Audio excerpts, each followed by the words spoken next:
Excited to be here. Was so involved with Jason Wilson today, talking that I almost missed being on time today, so apologize for that. Kelle should be joining us shortly. Really looking forward to a very fast-moving, value-added conversation today. Naturally, the topic of the day or the umbrella of the day is LinkedIn strategy, and we decided on consistency as being the key word of the day. So with that said, chat's wide open. We depend on chat to make us as relevant and to bring as many value adds to justify your time, thought, and effort today. So feel free, even if it's just who are you, where you're from. That way, at least you get a chance to be recognized and possibly take advantage of some networking opportunities. So with that said, I'll turn it over to Jason. Jason can kind of give you a quick update. Jason was here just a few weeks ago, good friend and colleague on LinkedIn, and very appreciative of Jason coming on the show today. So Jason, why don't you share a little bit about who you are and maybe your first thoughts on LinkedIn and how you use it for strategy. Don, thank you so much for having me. It's always great to be on your show. I think that, for me, I started on LinkedIn back in 2010. And the reason being I had a speed dating company here in Columbia. So, my target market was basically people from 35 years old to 55 that participated in our events that were professionals. So that's why I got on LinkedIn in the beginning. And really, the only thing I used it for was just advertising our events. But I mean, I've loved what LinkedIn has become since then. I mean, it's a lot more than just, advertising events or talking about business. People talk about all kinds of different subjects now, and, use it to build communities, to form real relationships with people. So, I mean, it's been great. And, live streaming didn't exist back then, of course. So, the live streaming aspect of it, I think, is wonderful as well. It's an opportunity to build community again, talk about a lot more than just what's going on in your community. You can talk about basically anything that you're passionate about. So for me, it's about mental health. Yeah, that's what my community is about. We're a mental health community and also a resource for people that are suffering from depression, anxiety, PTSD, and all other kinds of mental health concerns. And we want to make it basically commonplace for people to share what's going on with themselves. I think that's the biggest thing that people suffer from, is that they don't have a way to talk about these issues out of fear that they're going to be judged. So, yeah, that's what we're about, and that's my passion, and I'm just grateful to be here to talk about that today. Well, we're so grateful to have you, Jason, and it's interesting that you focused on mental health, because looking back when I first started the show, which was about almost 2 years ago, I was focused on LinkedIn strategy, and within a week and a half, all I started hearing was depression, anxiety, PTSD, and we definitely started to pivot and became the hour of empower, and attracted some great coaches and thought leaders, and really focused on helping each other by being with each other. And I think you make an extremely valuable point, is it really requires a safe environment where people feel that whatever they say will not be judged, will be supported. Because it's interesting when people feel they're the only one who are dealing or having to deal with certain situations. Once they open up, they find everybody to some extent is dealing with it also, or has somebody in their family or friend that's dealing with it. And in time, once you get out whatever you've been holding back or hiding from, it's very liberating, and then allows you to go beyond that, because if no one had an issue with what you thought would be a major issue, then it's kind of clear sailing.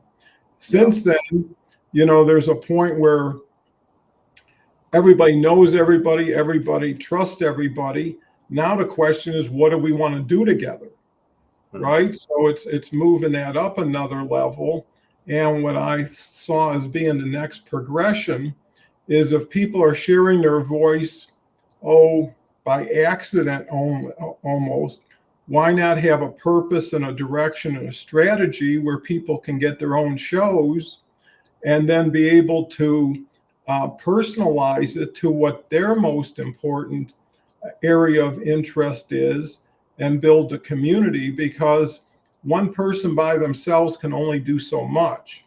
But if you can duplicate through others and they can duplicate through others, it's the same 5 to have 5 to have 5.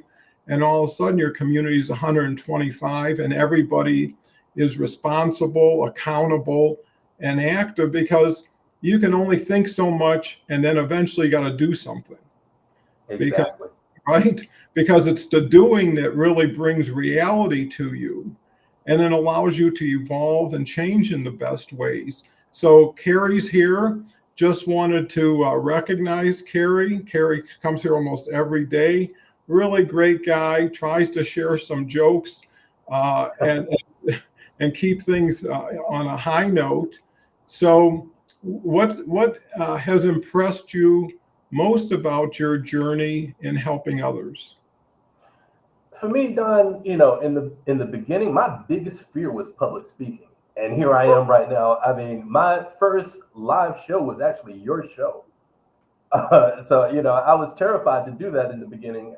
So I've gotten a lot more comfortable since then, producing my own podcast shows and, other client shows as well. So that for me, that's the biggest thing. Well, I think that holds true for so many people. I think in a lot of cases, if you ask people their biggest fear, it is public speaking for some reason. And again, it's how you start, with who you start, and you find yourself getting away from what people think to helping people think certain things, to redirect their thoughts, to show them there's hope out there, that with the proper belief and faith. They say faith is the belief in the invisible, and when you can believe in things that you have yet to see or have yet to come, everything starts changing. And again, if you feel a certain way, most people like you feel that certain way. And Absolutely. Again, right? And again, you're not alone. Well, look who's here. Harvey Tuck. Harvey is just a wonderful gentleman. He personifies the best of LinkedIn and LinkedIn Live. He actually has a show today following this show, and has a show on Tuesdays, the franchise show that has climbed to the #1 event on franchising. If you don't know Harvey, it's incredible. And he did it by figuring out a system of inviting 1,000 people a week. Typically gets 150 acceptances and about 50 people ultimately show up.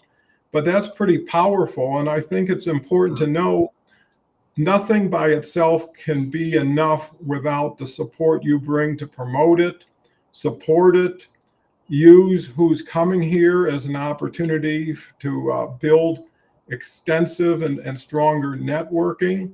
So I really advise or suggest that anybody who's here, this is an opportunity to reach out to them, make connections with them, see if there's some commonality, ways you can co-promote, collaborate.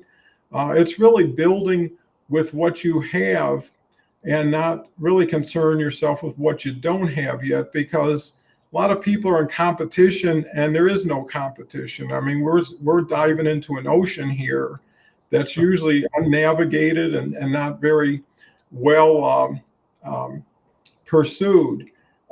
Carrie says hello to Harvey, and it's always great to see friends here. So, Jason, how has been living in Colombia impacted, if at all, your LinkedIn strategy? Actually, it's impacted me a lot, Don. And the thing about it is that I did those events from 2010 to 2015 here in Columbia, and I haven't done anything since, as far as helping people to connect. So actually, this year, later, like this summer, we're planning to do events to connect people, specifically for having relationships. Don, there's a lot of singles out there that are having a terrible dating experience, and we want to do something about that. But I think it's really really important to connect people that are professional, that have a good profile, that are real people. It's not just a profile with no picture, no details in it. So we're going to screen these people, do interviews with them before they actually participate, so that everybody feels safe. I think that's an important point. Oh, absolutely. And I think it's one step at a time.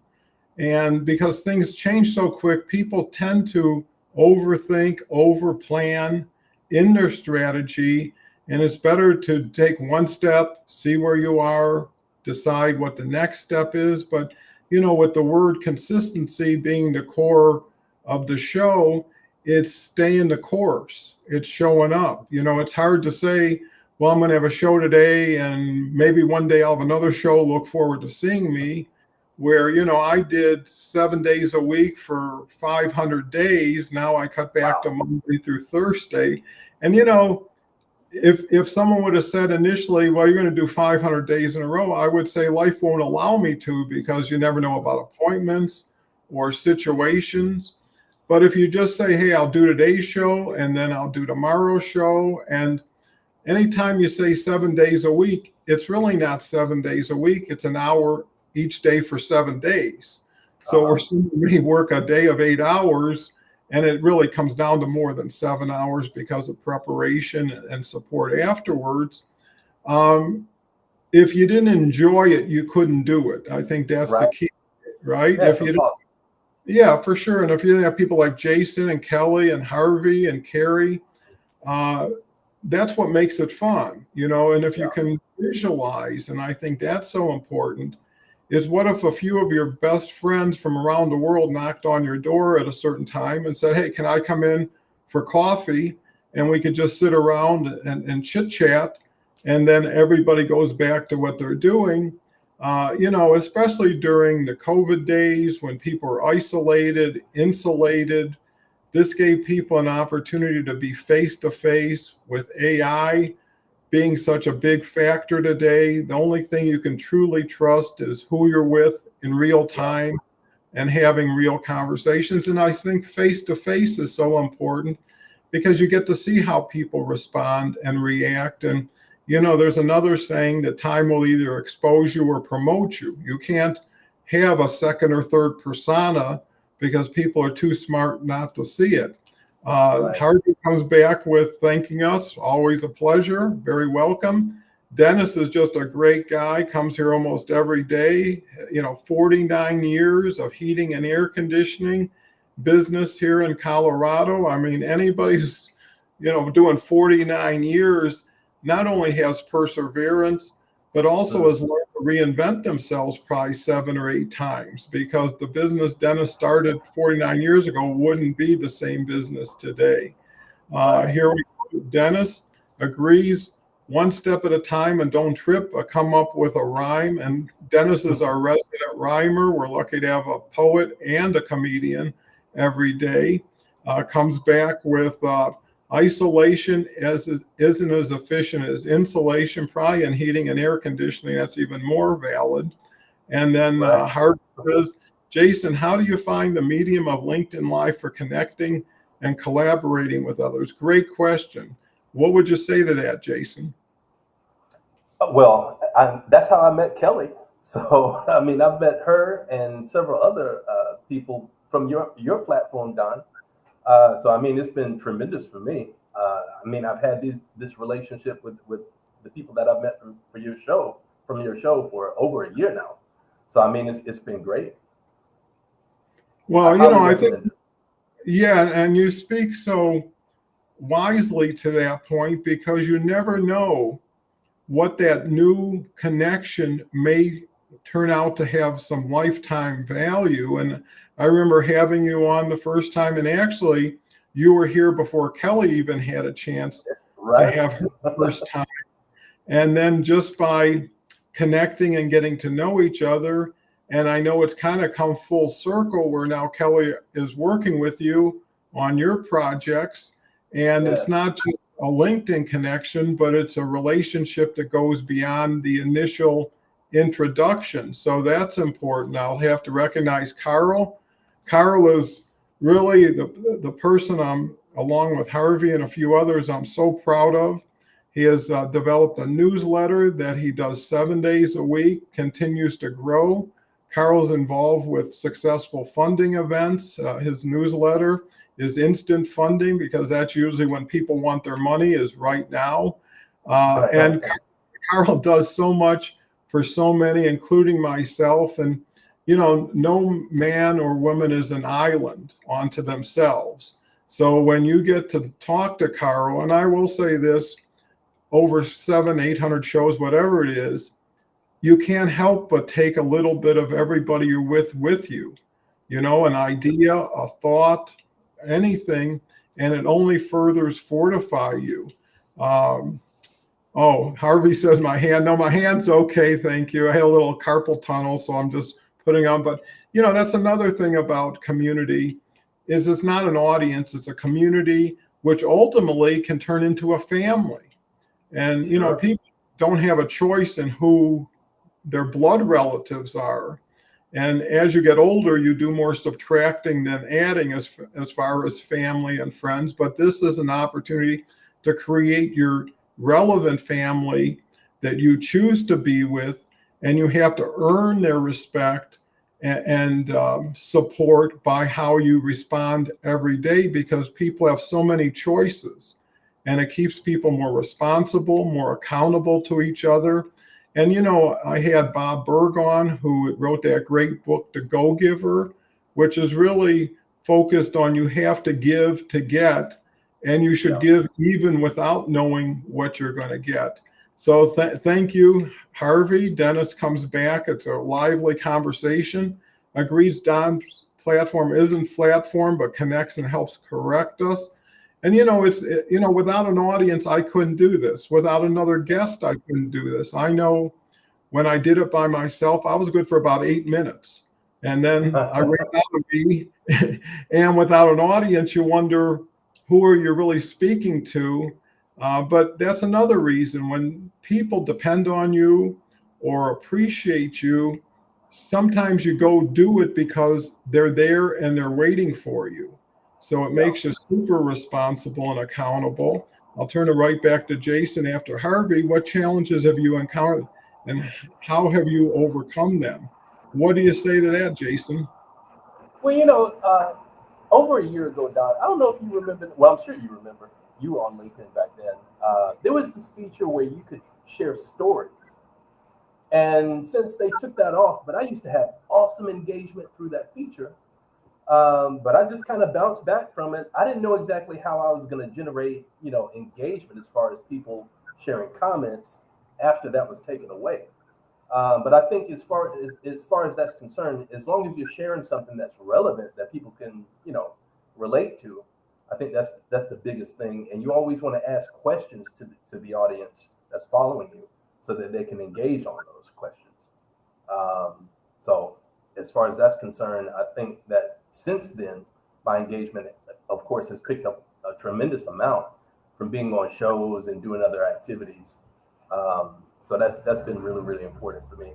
And getting back to what you said earlier, Don, as far as you know, starting and getting your show started, I think that a lot of people don't do that because of not having the right equipment, you know, Mhm. not having the guests and so forth. But you just need to start, and from there, the things that you're concerned about will appear. Well, you have done a tremendous amount on podcasting and helped so many. So how does podcasting compare to live stream? Well, I think it's a great opportunity to have repurposed content that you can use after your show is over. And then on YouTube, you have an opportunity to monetize that channel. So you can create another stream of income, which, is great for your business as well. But I think having content that you can repurpose later is the biggest strength to that. Yeah, I agree so wholeheartedly. And what's so cool about live streaming is it's unscripted. At least this show is. Yeah. And you get to be spontaneous. You get excited because of something you just heard or something you just thought. And those 20 or 30-second clips can be so empowering and compelling to others. And, having an hour gives you free flow. When Right. someone says you got 5 minutes, now you got to cram this and you got to, really force things. When if you can just get with the audience instead of above the audience, and everybody feels like they're everybody else and are comfortable, that's when you get participation. And that's kind of like applause when people continue to reach out. Dennis comes back with agree engagement is so much better than divorcement. Here. Yeah. and, I agree. I believe that you got to look at things as building blocks. Too many people are trying to get too ambitious too fast, get disappointed, because the worst thing you can do is quit. Mm. Because what are you quitting to? What are what's going to make the next endeavor any different than this? Because in anything you do, the excitement level at the beginning is so high and Yeah. the knowledge level is so low. And if your knowledge level doesn't go up, your excitement level will go down, and pretty soon you run out of gas, and you start taking it inside. You start blaming yourself instead of understanding if it's a marathon, it's going to take that much distance to get to the finish line. And most people are so worried about performance instead of, it's like people go golfing. Some don't care what the score is. Some are just there to have a good time with friends. Other people are throwing their clubs in the water, getting excited, and it's a real turnoff at that point. Dennis says, agree, live streaming is so much better than dead streaming. Happy you're both alive. Well, we're happy all of us are. And, life is a blessing and every day is a gift and no one's guaranteed tomorrow. And, if no one's getting out of here alive, where's the fear? Right. Right. And once you overcome a fear, it makes you more confident to now address the next fear. So, Exactly. what have you seen in your ability to really change people's lives through motivating, encouraging, and supporting others? Well, I've seen that, it's not just about the mental health side of, dealing with depression, anxiety, and all these other concerns. Dealing with it from a physical standpoint and spiritual standpoint is important too. And, this past couple of weeks, I started a fitness challenge. So every Friday is a fitness Friday where we share different aspects of exercise and diet and other things. We're going to be sharing those, and people are going to be sharing their experience with it too, so that we can stay motivated and encouraged, so that we can achieve our goals throughout the rest of the year. I think the biggest challenge for people is that, okay, first of all, you need to start in January, just like any other goal. But by March, April, everybody falls off from, the lack of support, not seeing results. So if we can come together as a community and work on this together, I think that, everybody can achieve their goals. Once we get to December, we'll be able to show our results, and it's going to be an awesome thing. Well, that's terrific. I just went on a health kick about 2 months ago and created a different regimen for my diet, my exercise program.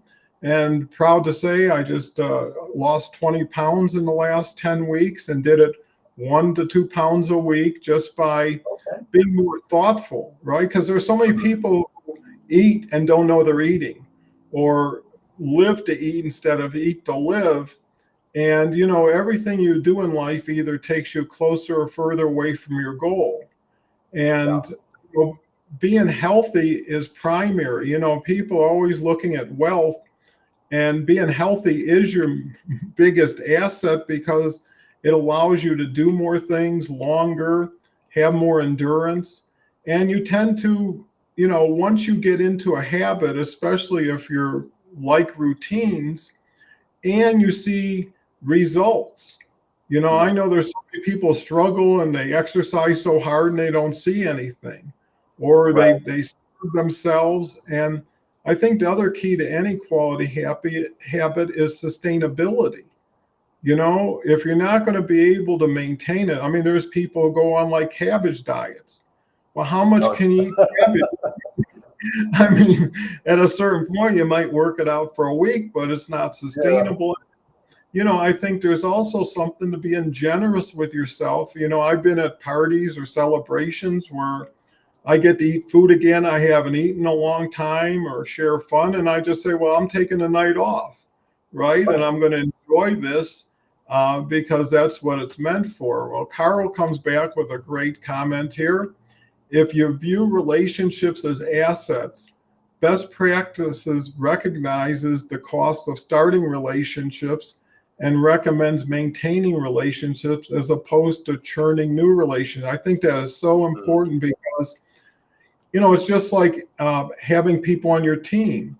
When you have to Mhm. go out, attract people, train people, orient people, support people, and then they leave, all that effort has to get restarted. And if Right. you can work with people, and what you find is it is a give and take relationship, especially on LinkedIn, because everything is based on being reciprocal, right? If Jason posts and I comment and Jason says, hey, thanks for the comment or whatever, it's not, that's going to make me want to say, well, I'm going to apply my efforts somewhere else, and the same vice versa. So, what I think is being critical is being the proactive one, being the Yeah. first to reach out, not waiting for something to happen, because so many people are, well, unless I get paid, I'm not going to work unless I know I'm getting taken care of. And that's a small mind that's majoring in the minors versus like,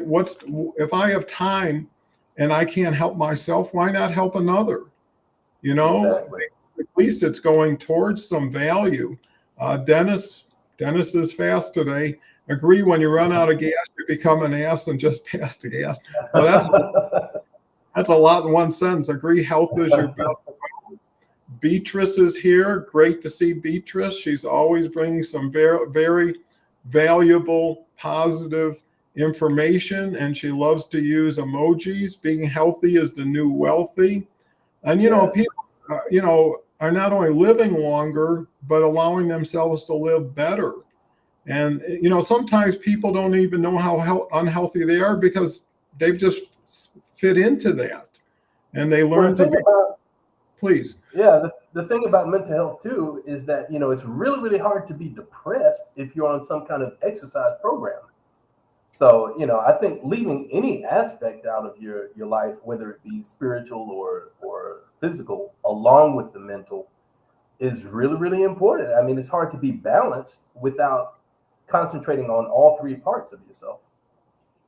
Oh, that's so true. And with honestly, for about 20 years, within 10 minutes of waking up, I do about 2.5 miles of walking. That's And great. it really opens my mind. My eyes Mhm. open up after a while. And there's been studies that actually quality exercise can do more for your mental health than antidepressants and Yeah. all these other things because it's natural. And there's something to feeling alive. There's something to breathing.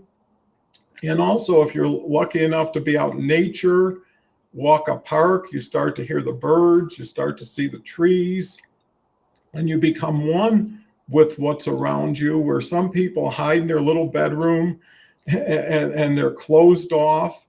And there has to be some variety.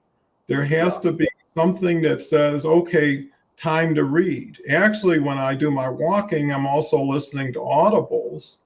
And what's Okay. interesting, the audible I'm listening to now is Alexander Hamilton, that was written by Ron Cherskin, who was the inspiration for the gentleman named Miranda who came up with Hamilton. He had just finished a big play on Broadway, was kind of burned out. He actually went down to the Caribbean, where Alexander Hamilton was born, and read the book. And the audible is 35 hours. Wow. So that's a pretty good book and a pretty good audible. And I only listened to it on the walk, because if I listened to it all day long, it would be burnout time. But it also gives you a story to fall into, that you're not counting your steps. You're not saying, when is this exercise going to be over? And all these different parts work in your behalf, whether it's nutrition, whether it's exercise, spiritual investment. I mean, it is, physical, spiritual, emotional, and people are people, and they need people around them, with them, for them, to make them feel whole. Let me see what Dennis has to say. And you get out of your pajamas in less than 2 minutes. The funny thing, when you wake up, you're that's the key. You're waking up. Yeah. And why not use exercise? Because when you do things quickly, you don't have a chance not to do them. And there's a saying, what's easy to do is easy not to do. And when you know how good it makes you feel, you're not really sacrificing, you're actually making a quality investment. So Right.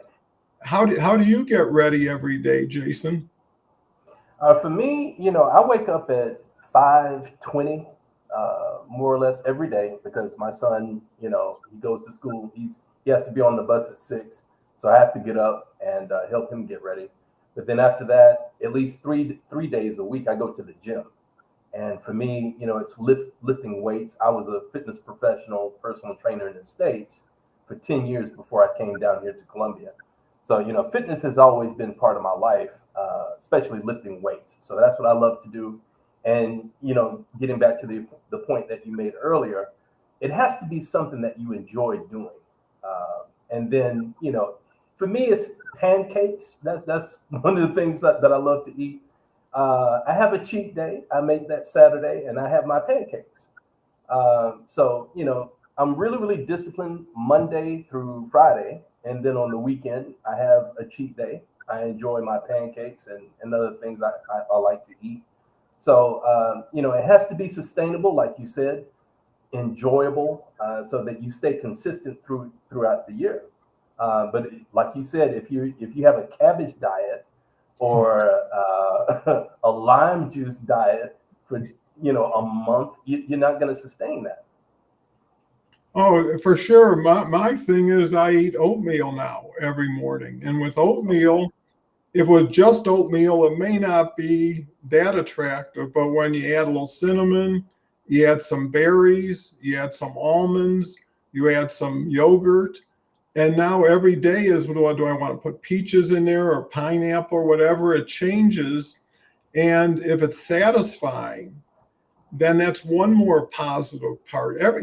There's only so many hours in the day. Why not take every block of time and make it something that gives you joy, supports you in your initiatives? And you can always, there's so many people who also on the other side don't change. And I always tell people, if you try something new today, you can always go back to yesterday tomorrow. Right. So if you say, hey, I'm going to lift weights, well, in the beginning, and I relate that to Arnold Schwarzenegger.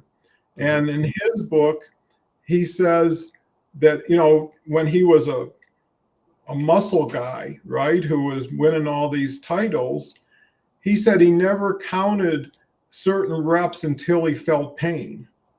Yeah. Right? Because that's when he knew he was going to get some growth out of it. So he could do 50 push-ups and it didn't mean a thing. When it did start to hurt, that's when he really leaned into it. Right. And there's a point where, pain to some extent is a good motivator. Another extent, You got to be a little bit more thoughtful. But that's, I think, is so important, is to be able to learn through other people's stories. And that's what live streaming can do. What Jason's just shared about muscle building, about pancakes, gives everybody another perspective on Jason, right? And I know when people say something, it redirects people's thoughts. If someone says, oh, I just remember my grandparents and what they were and who they were and how great it was, pretty soon everybody in the audience, their grandparents start popping up in their head, right? And all of a sudden they got a story to relate to it. So it's also a matter of changing your mindset. Why are you focusing on certain things? Some people wake up and they think this is wonderful, and the next day they wake up and they think life is horrible. Well, how could the world change so quickly in a day? It can't. It's not what happens, it's how you visualize and perceive what happens. And everybody's going to have their ups and downs. And that's good, because without a down, you never really appreciate the up. That's and right. when you're up, you always understand there's going to be a down coming up. So why not really enjoy every moment? And I think that's another key, is so many people are in such a rush to reach a destination. And as soon as they get there, they're looking for the next destination instead of, hey, enjoy the moment. Have a celebration, no matter how simple it is. Buy a cupcake, blow a candle out for yourself, make it something memorable. Here's Dennis coming back with, and we walk in our neighborhood, we meet more neighbors for sure. And that's another fun thing about walking in a park, is you get to meet people. I mean, not directly, but I'm always saying hello to everybody. I'm always complimenting, oh boy, those kids are really well behaved, or that dog is something else. People love to hear that. How many times do you get complimented, and how long does it take to say good morning to somebody, whether they say it back or not, or share a smile or just a look? Beatrice says, absolutely, Don, when I was on meds, it was dimming my inner light. There's other paths for healing. Thank you for sharing to help others. Well, it's all of us sharing with each other, for each other, that makes the sharing worthwhile, because it's not just a one-off. As I share something, maybe someone has an idea what they can do and share their regiment or their discipline. And also it's, well, if they're doing it, why am I not doing it? And I think idle time is not good for most people. We need all of this rain and sunshine to get to a rainbow. Dennis says, agree, no pain, no gain is still true. And I think that's so valuable. So I think we've been both so fortunate in our ability to be around so many people, to have learned from so many. So many of us are riding on the shoulders of people who came before us, opened roads for us, and created opportunities we could have never had. So what was a key turning point in your life that set you on your direction? For me, it was leaving the States. And, I've got friends that I've had for like 40 years, Don, from school. And, neither one of them have been outside of the States. So for me, it's kind of hard to expand your vision and be open to different cultures and languages if you're always stuck in the same place. So for those that have the means or the opportunity to travel, it just opens your mind to all kinds of new possibilities. So for me, it was leaving the States and coming here. It's been an awesome experience, and you're constantly in the learning process every single day. I speak fluent Spanish, so it's always an opportunity for me to learn something new every single day. Well, that's great. And you picked an interesting country like Colombia, because I know when we first started talking, you were sharing that most people's perspective of it is drug cartels and machine guns and everything else. And it seems like it's not that at all for the person who just is out there to have a good life. So what is different? I know you came from Atlanta. I came from Detroit. Just leaving Detroit to Denver was a big step because I know so many people who live within 2 miles of their whole house. That's their whole world. Right. And, if you don't leave at a certain point, you almost don't leave because either responsibilities or you got a job and you need money and it's hard to take that leap. So, what was it that allowed you to really make the transition? And did you have a lot of fear or concern when you first made that decision before you had a chance to experience the reality? That's a good question. And so to answer it, I was working my last job. I was living in Texas at the time when I had the idea that I wanted to leave the country. And my job there was I was a corporate sales rep for Gold's Gym. And so my job was I went to all the businesses in the area to form relationships with the owners, with the top positions in the companies, to have a relationship and also a membership at Gold's Gym. So, in return for a free membership to those people, I mean, anywhere I wanted to go and eat, or, my mother came out and visited me for like 2 weeks, Don, and she got the bill for the hotel after the 2 weeks were over, $0 on it. And we ate breakfast, lunch, and dinner every single day. It was an awesome thing.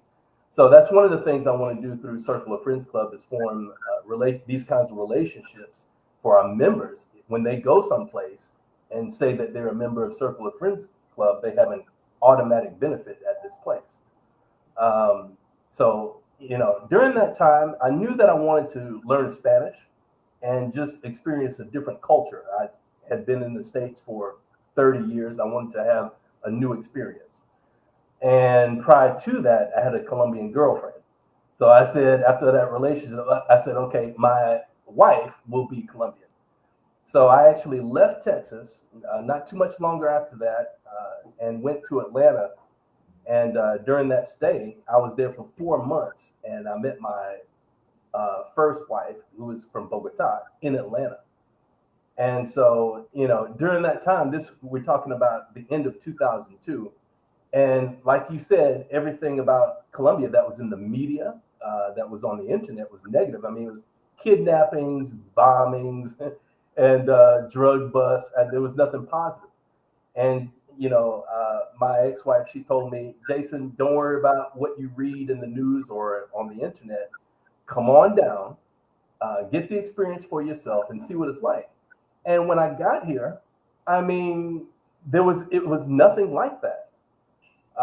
And I could count the number of people from other countries that that I saw. Not too many people at all from other countries. Now, however, Don, I mean, there's people from the United States, from Europe, and everywhere else. They usually go to Medellin, Colombia, Bogota, Cali, and Cartagena, of course. Those are the main cities, and also Barranquilla too. You see a lot of American people there. So I mean, it's completely changed now, and it's a wonderful place to come and retire. The dollar here quadruples, Don. Wow. Yeah. Well, that's something, especially for younger people who aren't that attached and are living on kind of a limited budget. I know inflation in the US is getting significant. I saw where there's places where a McDonald's costs $18, a Big Mac, because I know Yeah. in California, they just raised minimum wage to $20 an hour. Mhm. So and actually some people are actually losing jobs because they're getting cost prohibited. So now when you come back to the US, what is your perspective from when you left to where you are now? To be honest with you, Don, I haven't been home since 2014. And the last time I was home was because my mother died. So I went to the Oh, funeral. sorry to hear that. Yeah, and I personally I don't do funerals, Don. I haven't been to a funeral since I was a kid. I think I was like 9 years old, and it was really really traumatic. I was talking to Kelly about this the other day, And, we were talking about that experience, and she said, well, that was really, really traumatizing for you. And I said, you know what? I guess so, because I don't do funerals now because of that. So that was the last time that I was home. And of course, I thought that there were a lot of changes, especially in Atlanta, where I'm from the time that I left. I don't know what it's like now, but my friends tell me that, Atlanta has torn down a lot of old businesses and buildings, and they're always in the process of building something new. So when I go home later on this year, I'm sure I probably won't even recognize it. Well, you're looking forward to hearing your perspective. Really Yeah. quickly, Dennis says, agree, good salespeople learn to relate before it's too late to date. And with that said, I know that you're involved in a lot of different activities. I'd love to give you the stage to share. I know you and Kelle are working on the Freedom events that you do. And so why don't you take a moment to let people get to know a little bit more of what you do. I know there's another event coming up next week. So here. So Circle of Friends Club is like the mothership of our community. And on our website, you'll be able to participate in different kinds of events towards the end of this year. But for right now, the featured event is Freedom Fight Expo. And we have this expo once a month, every month on the second weekend.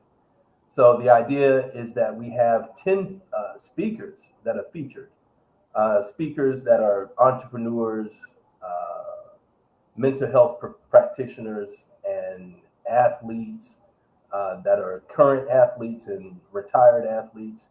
So it's a good group of people that share their personal stories of how they've had mental health issues and have overcome those issues. And at the end of the speech, they give some tips and tools on how people can use those in order to overcome their issues as well. So that's what the Freedom Expo is about. And, really, it's an opportunity for people to be part of a community uh, and hear these stories, which are, they're so impactful, Don. And, from the first couple of events, we really didn't know exactly how that was going to impact people. But if you can go to our YouTube channel, and it's Freedom Fight Expo, you'll hear amazing stories from these people that will change your life. And so we started in February. This coming event will be April the 12th, 13th, and 14th. You can go to our website and sign up. It's circleoffriendsclub.com. The event is free. You can participate, invite your friends, your family. You'll be encouraged, motivated, and inspired by these stories. It's an amazing experience. Well, that's terrific. And, everybody can benefit from everybody else, especially when I know your intentions are so worthwhile, your purpose is there, just self-promotional. It's not a marketing No, situation. And, I think that's the challenge people have, especially on social media, is this person for real? Is what they're about genuine? And people love authentic. And, I think you hit it squarely when people would rather hear your story than be asked about their own story, right? It's easier to go first, set the example. I think the other thing that's so important is being part of something that's bigger than yourself, right? right. When you're involved with something that can influence and impact so many people positively, you forget about yourself, and you dive into it and you encourage it, and you just never know what the power of collaboration and teamwork and collective activity can do. So these are things, again, that if you're doing it consistently, not only are you providing value, but you're getting more value for yourself. You're getting smarter, stronger, and every event starts building off of the next event. So, I applaud you for taking that next step. And actually, it's a progression from what you've already been doing, but doing it in a more organized way. And, where do you see yourself a year or two down the road? Well, what we want to do is have a lot more different kinds of events that people can participate in. I mean, from if you want to go to a movie and have someone to go with, you can meet people to do these different kinds of activities with. That's one thing. Apart from the mental health aspect of what we want to help people with, the loneliness, Don. I mean, there's a lot of lonely people out there with nobody to do anything with. They go to work, they come home, and it's just this endless cycle of loneliness. So we want to help people to overcome that. But a year from now, we don't just want to do events online. We want to do in-person events as well. So I would love to have the next Freedom Fight Expo in the States next year sometime. Well, that's great. That's great. And, it's nice when you're really building community, involving people, supporting people, because that's where people actually really feel it. Knowledge is power, but it's not something that can always be the motivating factor. And there's a saying, no one cares how much you know until they know how much you care. And I think that's so valuable. So it looks like we're coming up top of the hour. Let's get back to a couple comments. Agree, good salespeople learn to relate. Had that already. Second one is sounds like in California, McDonald's is changing to McDonald's. I think one thing everybody can realize is change is constant. If anything, change is happening faster than ever before. I equate it to a game of musical chairs where there's now less chairs and faster music, right? So you got to really catch a chair to even stay where you're at. And the people who can really catch a great chair can really do well. But what does that say for the people who used to have a seat at the table and now find themselves without it? And with social media, so many people see people with $100,000 cars and $1 million houses, and they consider themselves poor when they actually were happy before they realized there's something else. I know growing up in Detroit, I thought everybody suffered through those winters, suffered through the bad weather, because that's all you know. And if that's all you know, that's all you work with. But once you go to the Sun Belt and you start seeing, hey, in January, people are golfing out here and it's sunny, makes you wonder, why aren't you there? And I think that's Right. where freedom comes in: freedom of movement, freedom of thought, freedom of being able to have some self destiny, and where you have control over what you do and you have an impact on your future. You're not waiting for something to happen when you can make something happen. Dennis says on 4/4/24, thanks for teaching us so much more, for sure. I think Dennis just keeps his mind so busy and active with his rhymes and his comments that it really makes everybody else want to emulate Dennis. So I know we're coming up on top of the hour. What's your final thoughts on the show, on what we've been able to talk about, and this experience again? I mean, this has been awesome, Don. I mean, I couldn't wait to get here, and thank you so much again for the opportunity.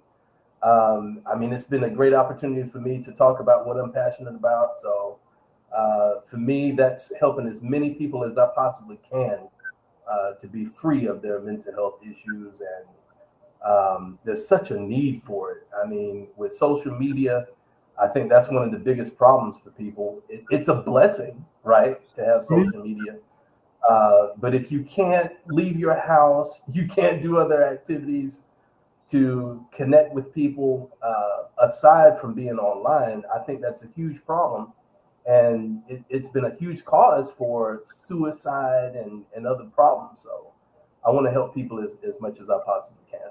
So thank you. Well, that's beautiful. And, to that point, I can relate, I know Kelle can too, to emails we've received, messages received that says, because of your show or because of your guest, I decided not to do something that I know I would have regretted at the time.